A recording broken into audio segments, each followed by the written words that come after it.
ආයුබෝවන් සියලුම සිතුම් පැතුම් මිටුවන නිරෝගීමත් සුබ දවසක් කියලා ප්‍රාර්ථනා කරන ඔයාලා හැමදෙනාටම මම අද ගෙනල්ලා තියෙන්නේ නෝකෝල් කරි එකක්.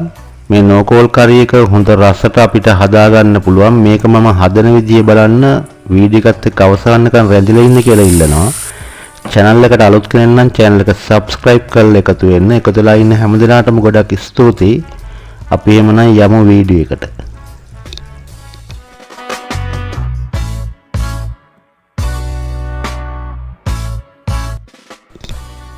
බලමු දැන් මම මේක හදන විදිය. මෙතන මම අරගෙන තියෙන ටිකේ බර තියෙනවා නෝකෝල් ග්‍රෑම් තියෙනවා 500ක්. මෙතන සුද්ධ කරලා කපලා එනකොට කොච්චරක් වෙයිද දන්නේ නැහැ. 500ක් තියෙනවා බර. මම මේකේ කොළ ටික මෙහෙම කඩලා මම අයින් කර ගන්නවා.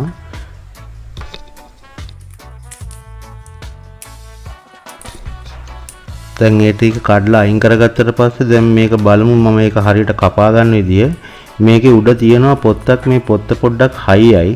මේ පොත්ත පිටින් මම ගන්නෑ. මේ පොත්ත උඩින් අපි කපලා මෙහෙම ගෙඩිය දෙපැත්තෙන් කපලා ඉවරලා අයින් කරලා ඊළඟට සාමාන්‍යයෙන් අපි අර ඇම්බරෙල්ලා නම් මම සුද්ධ කරන විදියට මේක උඩ තියෙන පොත්ත අයින් කරන්න ඕනි.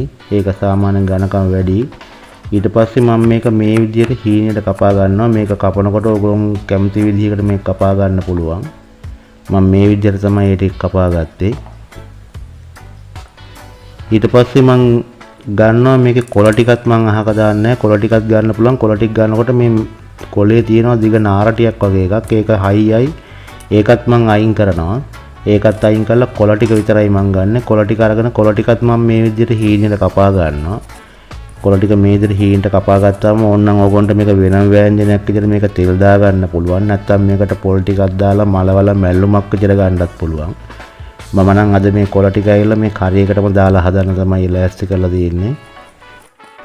බලමු දැන් මම මේක හදනදී මම දැන් භාජනයකට කපාගත්ත ටික දාලා ඒකට උළුහල් තේ හැඳි භාගයයි කහ කුඩු තේ හැඳි භාගයයි ඒ වගේම මිස් කුඩු තේ හැඳි මම එකමාරක් එකතු කරනවා මෙතනට. ඒ වගේම මම 3-5 කුඩු තේ හැඳක් එකතු කරනවා. ලුණු කුඩුත් මම තේ හැඳි එකක් එකතු කරනවා. එකතු කරලා මම මේකටම කපාගත්ත ලුණු ටිකකුත් එකතු කරනවා. ඒ වගේම කපාගත්ත අමු මිරිස් ටිකක්, සුදු ලුණු, ඒ වගේම රම්පේ, ඒ වගේම කරපිංච. ඊට පස්සේ මේක තවත් රස වැඩි වෙනවා. මේකට මම උඹලා කඩ මේසෙන් දෙහිකුත් එකතු කරනවා. ඔයගොල්ලන්ගේ තියෙනවා නම් දාන්න. මේක දැම්මම ගොඩක් රසයි. දාලා මම මේක හොඳට කලවම් කරගන්නවා. ඊට පස්සේ මම මේකට වතුර එකතු කරනවා. වතුර දානකොට මේ නෝකෝල් වල මට්ටමට වගේ හිටින්න වතුර දැම්මම ඇති. ඊළඟට මම කපාගත්ත තක්කාලි ගෙඩියකුත් මේකට එකතු කරනවා. එකතු කරලා දැන් මේක ඇවිල්ලා ලිපේ තියාගන්න තමයි තියෙන්නේ මට.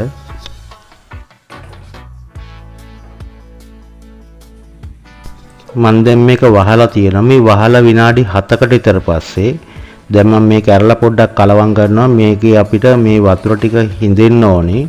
වතුර ටික හිඳෙනකම් මම මේක තව පොඩ්ඩක් ගින්දර පොඩ්ඩක් වැඩි කරලා වගේ මම මේක තියා ගන්නවා තව ටිකක් වෙලා ලිපේ. දැන් නම් මේ වතුර ඇවිල්ලා හිඳිලා තියෙන්නේ. දැන් වතුර හිඳිලා තියෙන්නේ. මම දැන් මේක මේ වෙලාවේ හොඳට පොඩ්ඩක් කලවම් කරගන්නවා. කලවම් කරලා මම මෙතනට උකු පොල් කිරි අඬු කෝප්ප එකමාරක් විතර මම එකතු කරනවා මෙතනට. එකතු කරලා මේ පොල් කිරි ටික විනාඩියක් එකමාරක් විතර මම හොඳට පොඩ්ඩක් කලවම් කරනවා රත් වෙන්න.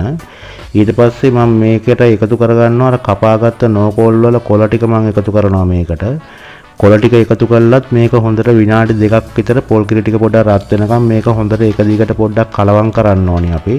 කලවම් කළා මම මේක පොඩ්ඩක් එහෙම පොඩ්ඩක් තැම්බෙන්න තියනවා. වහන්නේ කරන්නේ නැතුව ඔහොම මම තැම්බෙන්න තියනවා මේක.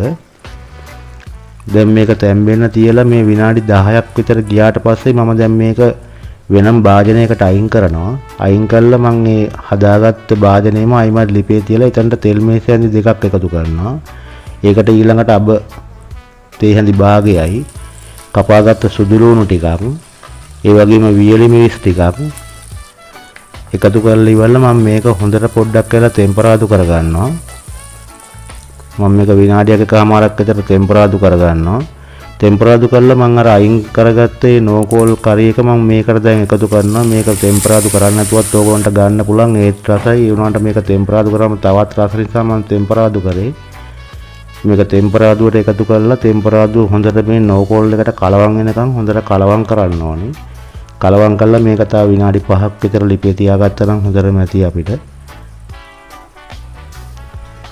දැන් නම් මගේ නෝ කෝල් එකේ වැඩ සම්පූර්ණයෙන් ඉරලා තියෙන්නේ. මේකේ මේ වෙලාවේ මාර සුවඳක් එනවා. මොකද මේක උඹල කඩත් අපි එකතු කරපු නිසා නිකන් අර කරෝල හොද්දක සුවඳක් වගේත් මේක එනවා.